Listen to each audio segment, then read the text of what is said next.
Hey guys, welcome back to another episode for the Suited Shootist. And this week I'm actually going to be talking about something that kind of came up in the new Facebook group that we just started. So I'm going to go ahead and put a link to that down below in the description.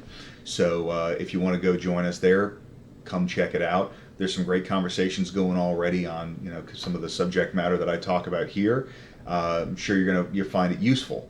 So one of the things that started being brought up were some of the ideas behind more discreet, more covert, more kind of deep carry.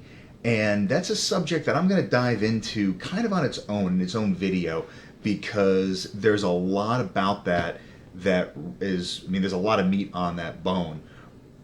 But what I thought about that is kind of the subject of today's video is how you dress is going to impact how you talk and how you communicate with people on a couple of different levels. There's obviously the superficial piece of it, where if you're in a position or an event that requires more formal attire, obviously the street slang and the profanity is probably going to be kept to a minimum.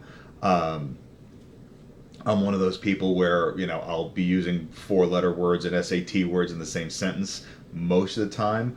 So if I'm filming something like this, or depending on whose company I'm in, I have to pay attention and kind of dial that back.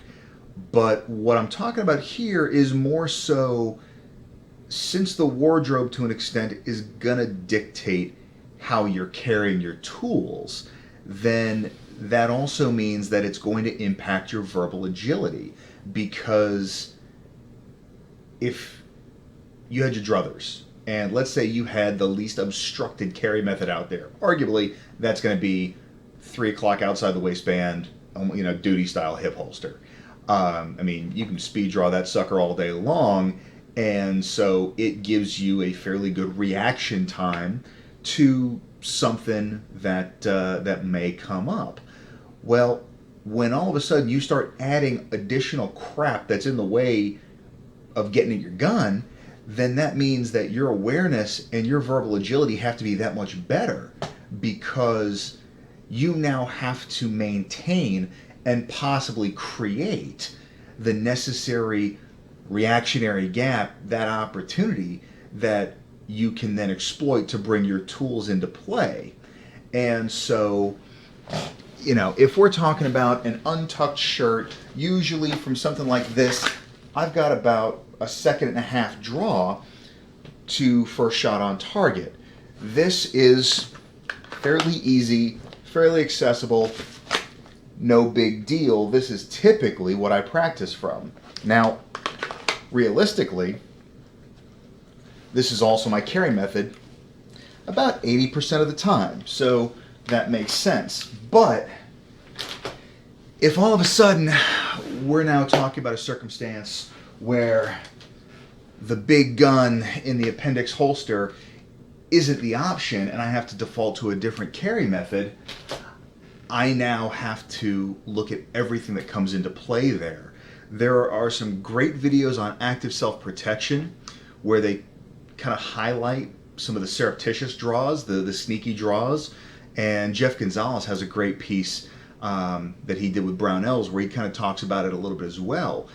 And this is important because if you find yourself in a circumstance where a gun needs to come out, but you're behind the curve, then sometimes you're going to need to either do something physically or verbally to disrupt the OODA loop and give yourself that opportunity to employ the tool. Now, typically the OODA loop disruption that we see, at least demonstrated in most carry classes, is something to the effect of the sidestep.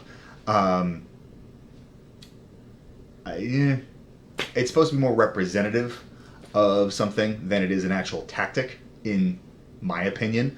But something that I saw kind of pop up in a conversation once was, if you start kind of getting into something where they're giving you a bad vibe if you're out in a public forum, something as easy as kind of looking over the shoulder and go, "Officer, are these the guys you're looking for?" Even if there's no cops there, that may cause them to turn and look. That is the opportunity for you to then bring the tools out. You see this a lot when they talk about like the sucker punch game and things like that. If they can keep you talking, your brain is engaged, and so you're less attentive to what they're doing. You want to use that tactic on them if possible. Keep them talking, give them something else to think about, which will then allow you to do something a little bit less threatening that can then bring another tool into the equation. This is my preferred low-profile gun. It's just a little .32 Kel-Tec in a Raven pocket shield, and it's lightweight enough that even in a pair of summer weight suit pants, I can get to it pretty readily. And having a hand in a pocket is not necessarily an ultra-threatening gesture. So it's one of those where you really need to be cognizant of maintaining that verbal engagement while doing other things as well. I don't want to go too deep into it because I don't want to kind of give any secrets away, but Cecil Birch in his immediate actions combatives classes has a phenomenal drill that touches on this. So if you have an opportunity to take that class, absolutely do it. And even not, it's not a bad idea to try and maintain that balance of verbal engagement as well as bringing the tools into play. It's especially important if you start talking about something that takes a little longer to get out, like a Smith & Wesson shield from something like Smart Carry. Because when you've got everything riding below the waistband, you can see it's how that typically lives. Everything below the waistband, you don't have the same luxury of getting the full firing grip. You're really kind of having to fish it out with your thumb. So being able to maintain somebody's attention directed elsewhere is going to help offset that additional draw time. This is another reason why I am a huge fan of pepper spray, because typically, most places, you're going to get funny looks and get the cops called on you if you're walking down the street or walking to and from your car with a gat in your hand. This is just not something that people are expecting or accustomed to see. So this can cause problems. We still keep it with us in case we need it, but we can't necessarily have it as ready as we would like. This thing is really not any bigger than the palm of my hand. So literally, anytime I'm getting out of my car, anytime I'm walking to my car, if I'm in those transitional spaces, this is already staged and ready. Because that way, if I need to, I can zap somebody with it. And again, this will then buy me the additional time to bring other tools into play if necessary. Hopefully, this is enough to convince somebody that they have somewhere else they need to be. The other reason why I'm bringing Palm up again is because I've got a bit of an exciting announcement. I've actually been tapped to become an affiliate with Palm, so we now have a discount code with them. So if you go on Palm's website and check out with the code SUITUP, it'll save you 10% off your purchase. It is an affiliate relationship, so I do get a concession from those purchases as well, but I've been a customer of Palm's for a couple of years now, so I've already fully vested in the product. I'm not just doing this because I get a back end on it. It just happens to be kind of a mutually beneficial thing. So definitely worth having, and not only that, but it's convenient enough that it's staged and ready to create a gap to bring other tools into the equation.